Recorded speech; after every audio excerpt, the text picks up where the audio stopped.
चलो क्यों नहीं लग रहा हूँ क्या?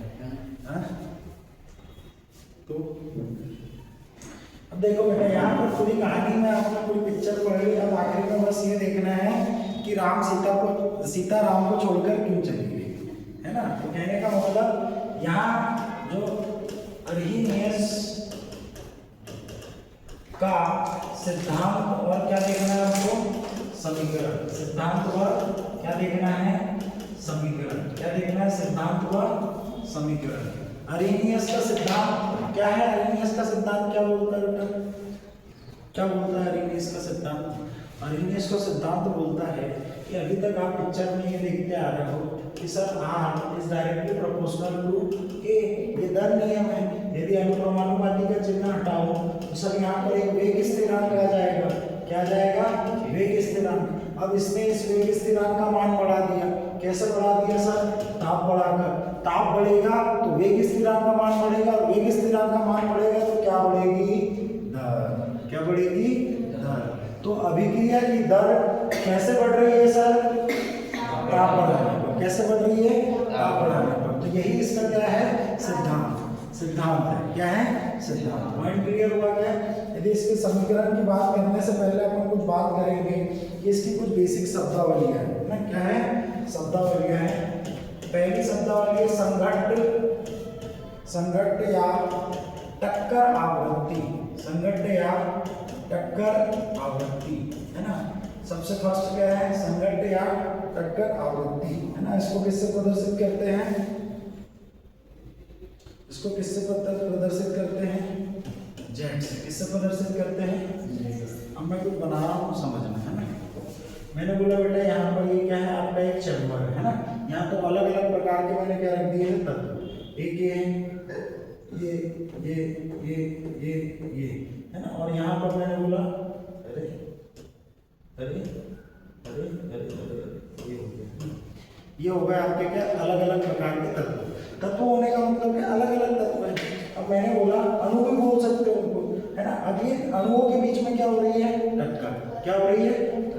और मैंने बोला ये किसी निश्चित आयतन में, किसमें है? किसी निश्चित आयतन में। तो जब किसी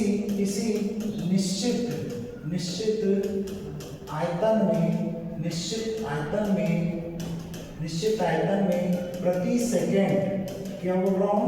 प्रति सेकंड, 1 सेकंड में अणुओं के बीच होने वाली टक्करों की संख्या को क्या कहा जाता है? होने वाली टक्करों की संख्या को क्या कहा जाता है? क्या कहा जाता है? संघट्ट या टक्कर आवृत्ति। क्या कहा जाता है? संघट्ट या टक्कर आवृत्ति। क्या कहा जाता है? मैंने बोला ये कमरा है, ये कमरे में तुम दौड़ रहे हो, दौड़कर आपस में क्या कर रहे हो?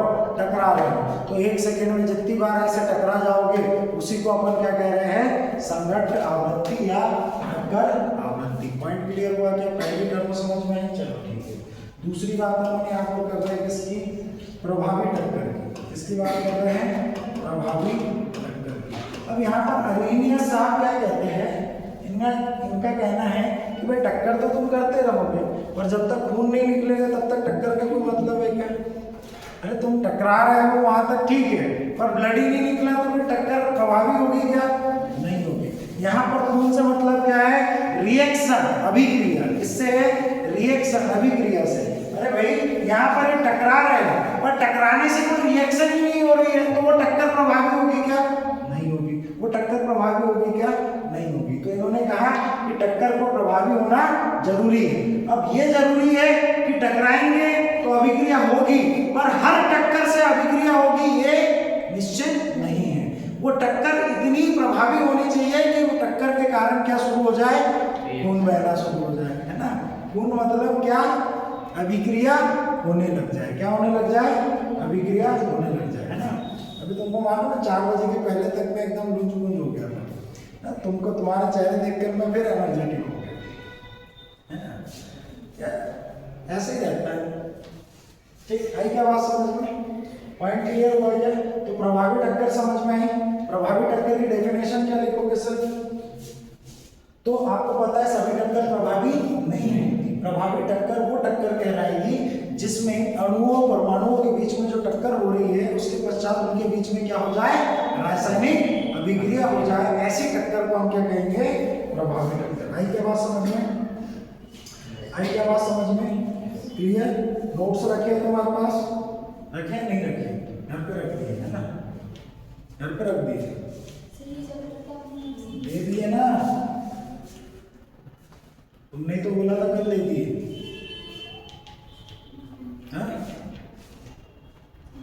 तुमने बोला दे दिए। तीसरी बात करें ऊर्जा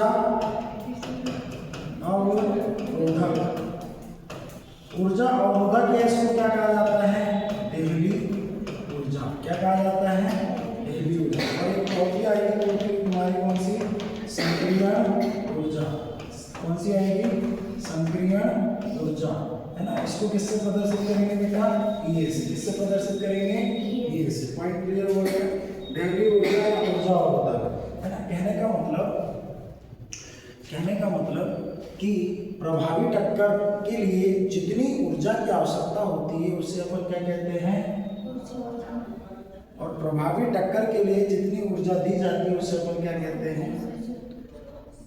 कितने लोगों की बात समझ में आगे बढ़ा सकता हूं। मैंने बोला प्रभावी टक्कर के लिए आवश्यक ऊर्जा, आवश्यक न्यूनतम ऊर्जा को क्या कहते हैं, देहली ऊर्जा। और मैंने कहा टक्कर को, प्रभावी टक्कर के लिए दी गई ऊर्जा को क्या कहते हैं, क्या है, एक्सप्लेन। मतलब अणुओं को जितनी ऊर्जा की जरूरत होती है उसे ऊर्जा अवरोधक या देहली ऊर्जा कहते हैं। हाँ। और जितनी ऊर्जा दी जाती है उसे संक्रियण ऊर्जा। दोनों तो सेम ही बात हो गई, दोनों तो सेम ही बात हो गई ना। पर वास्तव में इसकी डेफिनेशन यही है, पर इसका मतलब ये नहीं है कि दोनों सेम होंगे। हो सकता है दोनों सेम भी हो, परंतु जरूरी नहीं है कि ये हमेशा दोनों सेम हो, है ना। कहने का मतलब ये हुआ, अब समझो यहाँ पर।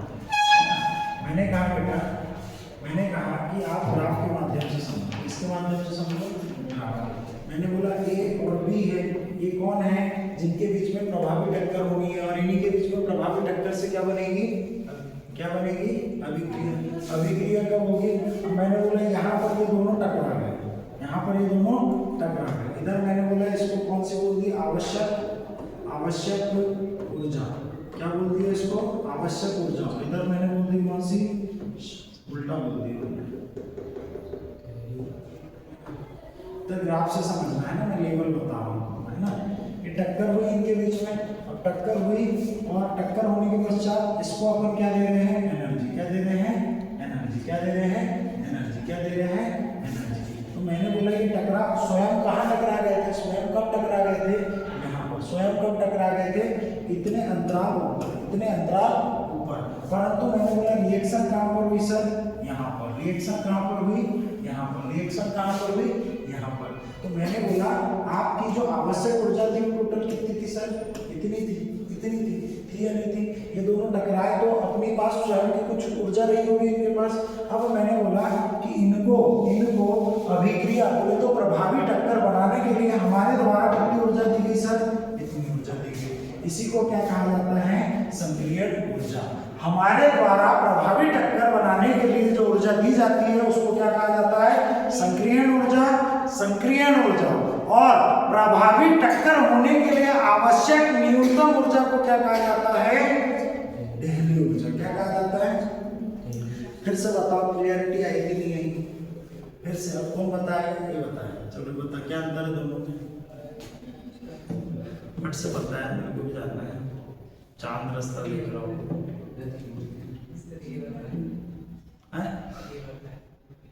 क्यों, बोर्ड में टॉपर बनेगा तो उसको दे देगा क्या, टॉपर की मार्कशीट, फट से बोल।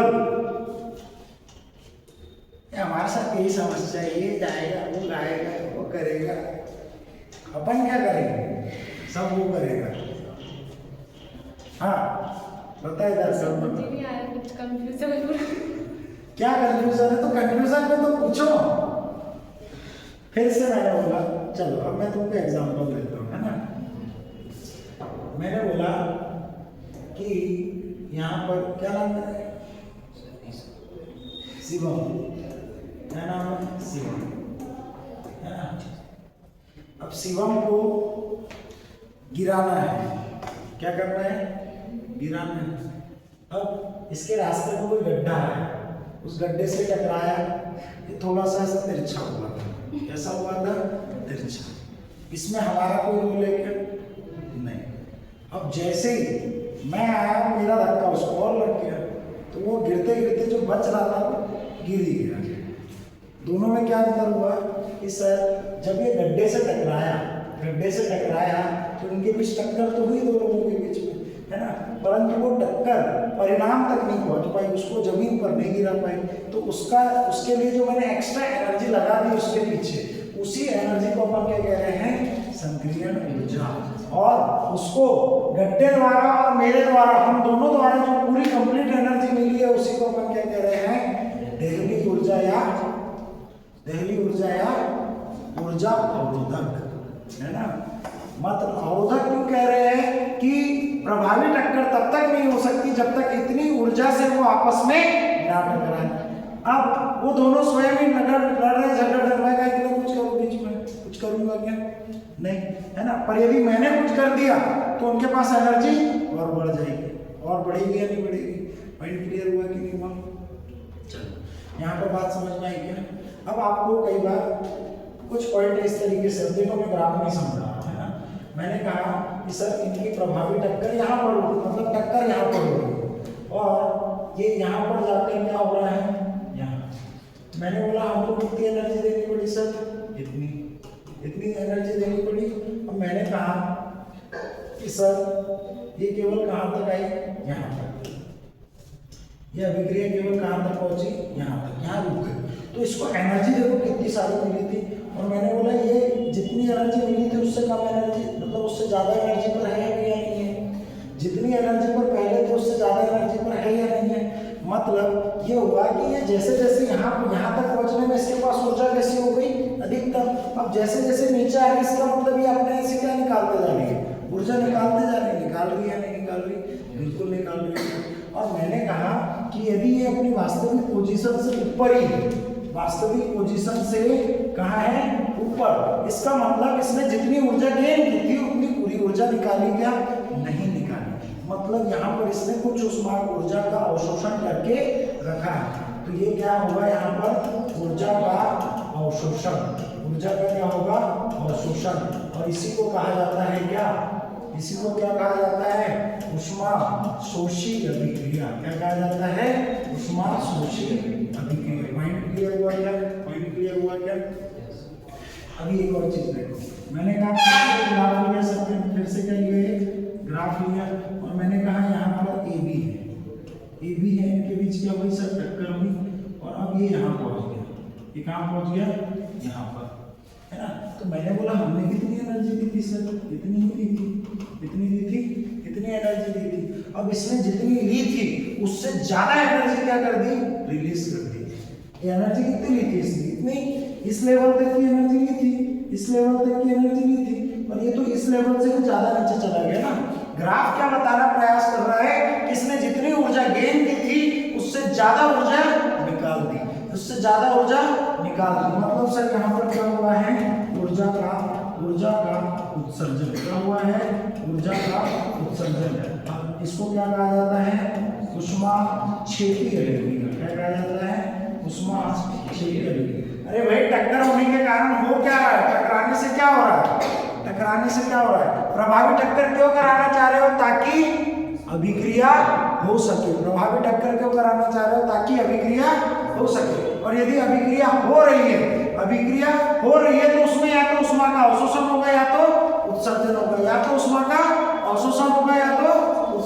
यदि ऊष्मा का अवशोषण होगा तो इसका मतलब ये है कि सर उनकी जो प्रभावी टक्कर के बाद है वो जिस ऊर्जा स्तर पर थे उससे ऊपर रहेंगे। क्यों, क्योंकि ऊपर क्यों है, क्योंकि उन्होंने पूरी ऊर्जा मुक्त नहीं की, मतलब ऊष्मा का अवशोषण करके रखा, इसीलिए वो क्या हो जाएगी। और यदि उससे ज्यादा पर आप यहाँ पर निकाल दिए तो उसको क्या कहेंगे, ऊष्माक्षेपी अभिक्रिया। क्या कहेंगे, ऊष्माक्षेपी अभिक्रिया। पॉइंट क्लियर हुआ क्या? पॉइंट क्लियर हुआ क्या भाई? चलो नेक्स्ट अपन बात कर रहे हैं। अब मैंने बोला उत्प्रेरक। उत्प्रेरक क्या होता है? कैटलिस्ट। सपोज दैट दो लोगों का झगड़ा चल रहा है, उसमें घी डाल दिया अपन ने। घी डालने का मतलब क्या हुआ कि पहले तो वो बातचीत ही कर रहे थे, पहले क्या कर रहे थे, एक दूसरे को तूने ऐसा किया, उसने ऐसा किया। अब बीच में जाके बता दिया कि इसने तेरे पेट में आग लगाई थी कल, तो अब क्या हुआ? अब क्या हुआ? अब जो बातचीत से मामला सुलझ रहा था, अब वो हाथापाई पे उतर आया। उसने बीच में गया और एक्स्ट्रा एनर्जी झोंक दी और बाद में खुद बाहर भी आ गया।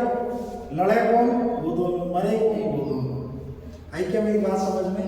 तो उत्प्रेरक का काम यही होता है, जो अभिक्रिया में भाग तो नहीं लेता, पर उसकी उपस्थिति के कारण अभिक्रिया की दर बढ़ जाती है। अभिक्रिया की दर लॉजिकली समझो, है ना। मैंने बोला यहाँ पर बिना एक बार मैं फिर से ले रहा हूँ। मैंने बोला यहाँ पर क्या सर, ए बी की टक्कर हुई, इसको अपन एनर्जी दे रहे हैं, इसको अपन एनर्जी दे रहे हैं। कितनी एनर्जी दे रहे हैं सर? कितनी दे रहे हैं, ये, है ना। अब यहाँ पर कैटलिस्ट है क्या? उत्प्रेरक। उत्प्रेरक कैसा है?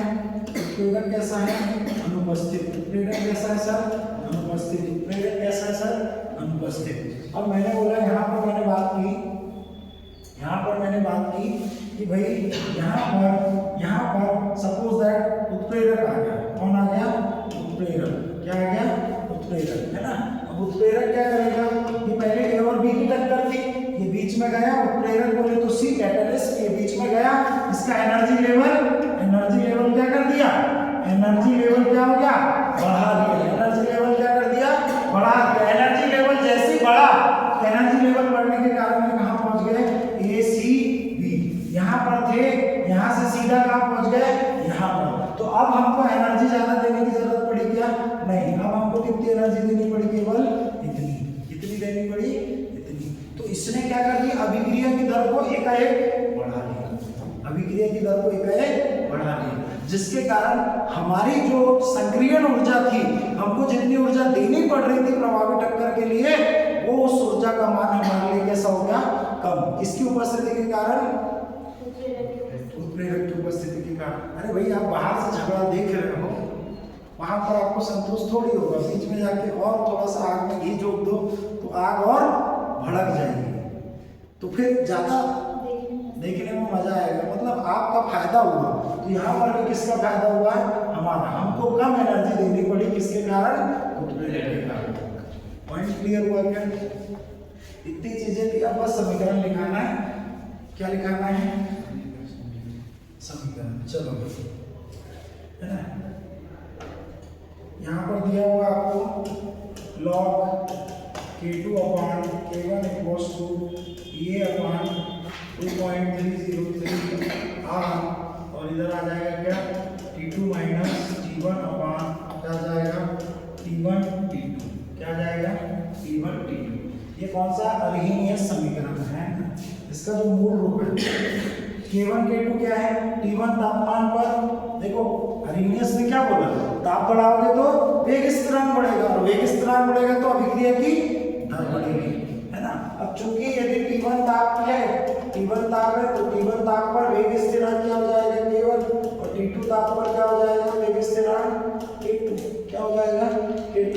और आपको डेफिनेटली ये चीज बात समझ में आनी चाहिए कि सर T2 जो है वो T1 से कैसा होगा? ज्यादा। और यहाँ पर K2 किससे ज्यादा होगा? K1 से। पॉइंट क्लियर हुआ क्या? पॉइंट क्लियर हुआ कि यहाँ पर? चलो, इसका एक और रूप में आ सकता है आपके पास। इसको ऐसा भी लिखा आ सकता है log K। यहाँ पर मैंने सिंगल कर दिया log K। ये बोले तो यहाँ पर क्या दे दिया? इसको log A बोल दिया। क्या बोल दिया? log A। तो log A बोले तो अभिकर्मक। क्या हो गया आपका? अभिकर्मक माइनस EA अपान 2.303 RT। क्या हो गया? 2.303 RT। क्या हो गया? 2.303 RT। अब यहाँ दोनों जगह आप बार बार देख रहे हो। R क्या है सर? R क्या है? गैस स्थिरांक क्या है? R क्या है? गैस स्थिरांक। इसकी वैल्यू कितनी है? 8.314 जूल केल्विन इनवर्स। कितनी है? 8.314 joule kelvin inverse. Point clear हुआ क्या? चेक। और टी वगैरह की तापमान है आपको पता है, ये क्या है? सांद्रता। आपको जनरली किसका यूज करना है फॉर्मूले में? ऊपर वाले का, है ना। तो अलग अलग टेम्परेचर पर अलग अलग वेग स्थिरांक देगा और आपको किसकी संक्रिय ऊर्जा की गणना करने के लिए बोलेगा। क्लियर? लॉग टेबल वगैरह देखना अपन पीछे सीख चुके हैं। आई क्या भाई बात समझ में? अरे आई क्या भाई बात समझ में? चलो ठीक है। अब यहाँ पर याद रखना, यहाँ पर एक शॉर्टकट बना दे रहा हूँ मैं। 2.303 इंटू आर। आर की वैल्यू हमारे पास कौन है? ये की वैल्यू है। इन दोनों का गुणा करोगे तो कितना आ जाएगा? 19.14 जूल केल्विन इनवर्स। ये वैल्यू दिमाग में रखना, न्यूमेरिकल में डायरेक्ट पुट कर देना, है ना। न्यूमेरिकल में क्या करोगे? याद रख लोगे तो क्या हो जाएगा कि आपको सिर्फ ये लिखकर बता देना होगा एग्जामिनर को, आपको तो पहले से गुना करके याद है। 19.14 लगभग 19 में लोगे तो काम आपका चल जाएगा। तो यहाँ पर आपका रासायनिक प्रगति की पूरी तरीके से क्या हो गया? समाप्त हो गया, है ना। आज के लिए अब इतना ही, और कल छुट्टी है तुम्हारी, कल छुट्टी है।